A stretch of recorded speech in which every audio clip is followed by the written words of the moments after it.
Hi guys, so good evening, good day, good morning, good afternoon kung nasan man kayo ngayon. So, ako po si Mr. Breadwinner. So, ayan yung pangalan ng aking YouTube channel. So, ang gagawin ko lang dito ngayon is explain ko lang yung mga future na mangyayari sa mga content na i-upload ko and hindi ko to masyadong i-edit or wala talagang edit. Na, yan yung gagawin natin. So, it's like a raw video lang talaga.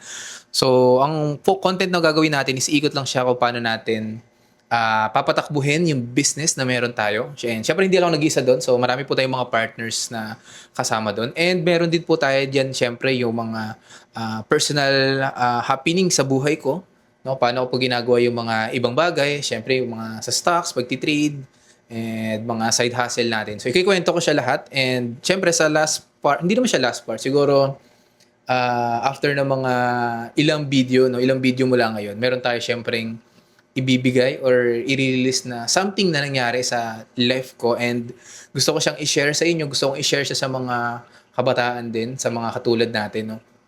Na hopefully may matutunan din sila dun sa nangyari sa atin. So, kung ano man yun, guys, abangan nyo lang. So, stay tuned lang, no? Pero ito, gagawin natin ngayon, syempre, mag-focus tayo sa pagbi-business natin. So, gagawa natin siya ng content, no? Do-document natin, especially yung mga project na gagawin namin. So, marami kami rito mga ginagawang project actually. So, may mga client na tayo, mga nagawa ng big project, no? And we've been doing this business for almost 2 years na din.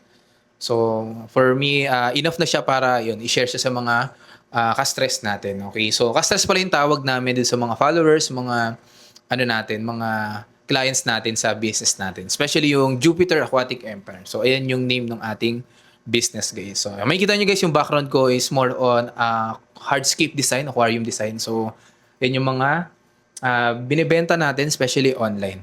Yan, mga aquarium design natin. Gagawa rin tayo ng mga, siguro mga content na documentation, no, para sa mga project na gagawin natin, kung ano na nangyari step by step. So ganyan yung mga gagawin natin. And eto guys, walang script to, talagang on the spot.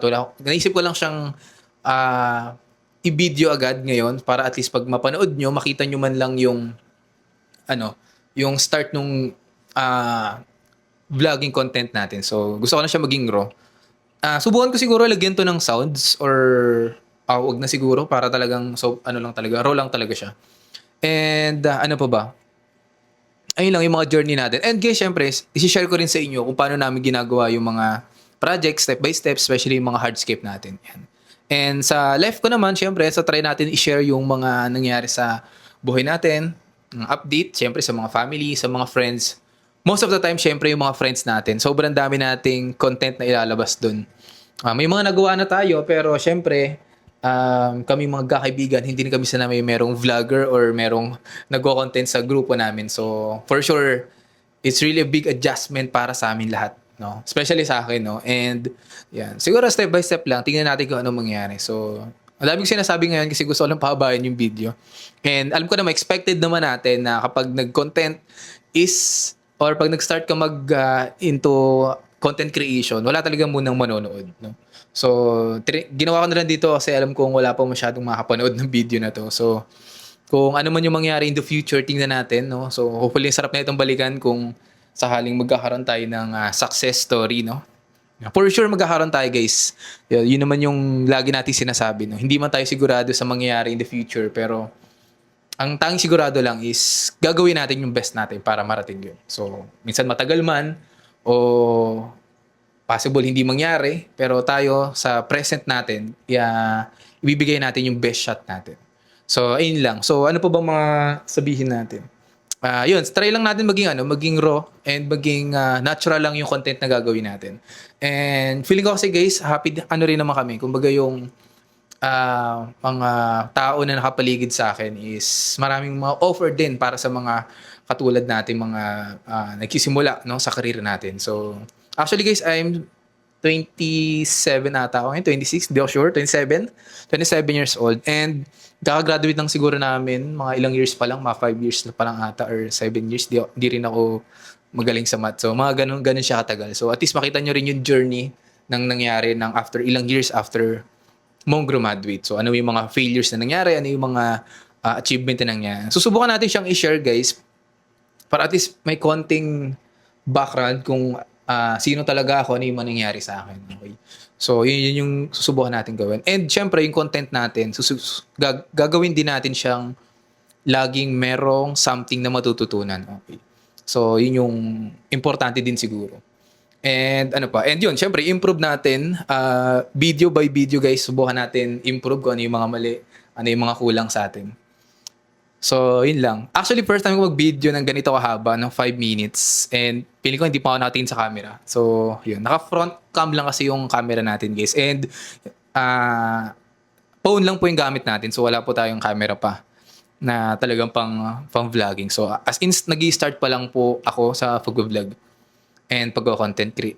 So, the rest ng mga ano ko guys, experience, mga work, mga business, siguro susunod ko siya ikikwento. No? And, ayun lang, gusto ko lang siyang i-share dito and gusto ko lang to maging documentation ng buhay ko as a young entrepreneur, as a breadwinner. Yan. And yung kwento niyan, tsaka na din natin siya ikwento. So, yun lang. So, gusto ko lang makita yung itsura ko dito. No? Siyempre, ilang years from now, papanoorin ko ulit, makikita ko yung sarili ko na nagsasalita sa camera. Yan. Yun lang naman. So, ano pa ba?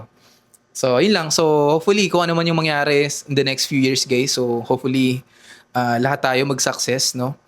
And magkaroon ng magandang story. So, yun lang, guys. So, i-upload ko to ngayon na mismo. Siguro, ano ko na rin to, practice ko na rin para matanggal yung hiya na paano mag-vlog, mag-content, yung mga sasabihin ko, and sa mga kapitbahay, syempre. Guys, ako kasi personally, makulit talaga ako. Talagang, meron akong patawa, mga ganyan-ganyan. Pero dito sa lugar kasi namin, syempre, tahimik lang, ganyan. So, ganoon naman talaga, may iba't ibang personality tayo sa iba't ibang senaryo, iba't ibang tao na kasama natin. Depende sa group, no? So, yun yung gusto kong ilabas sa pagko-content sa vlog, yung personality ko na makulit, na lagi nagpapatawa, laging ganito. So, for sure magugulat yung mga taong nasa paligid ko. So, yun lang. So, good luck sa atin guys, and good luck din sa future self ko. And kung ano man yung marating natin sa mga gagawin natin. So, hindi lang naman kasi tayo, syempre guys, nakafocus sa pag-vlog. So, more on business din kasi sa yung side na to, kaya ako sa sisimulan. And gusto ko rin siya i-document. Actually, matagal na siya nung sinabi ko sa mother ko na magko-content ako. Sabi niya, tagal ko na daw sinasabi, ba't di ko pa rin ginagawa? So, parang dun din ako nagising na, oo nga, no, parang puro ako amba, di ba? So, ngayon, 2026 guys, no, March 27, tomorrow, birthday ng mother ko. So, yun, parang gusto ko na rin siyang simulan, no, para gift. Then tomorrow, subukan na natin mag-upload talaga ng mga video talaga na edited na. So, yun lang guys. So, thank you so much guys sa mga nanonood sa atin. And for sure, wala namang manonood pa nito. So, kaya in-upload ko na din. So, yun lang guys. Thank you so much po sa mga nanonood sa atin. And kita-kita po tayo sa daan. Yun lang guys. And hanggang sa muli natin pagkikita guys. Thank you so much.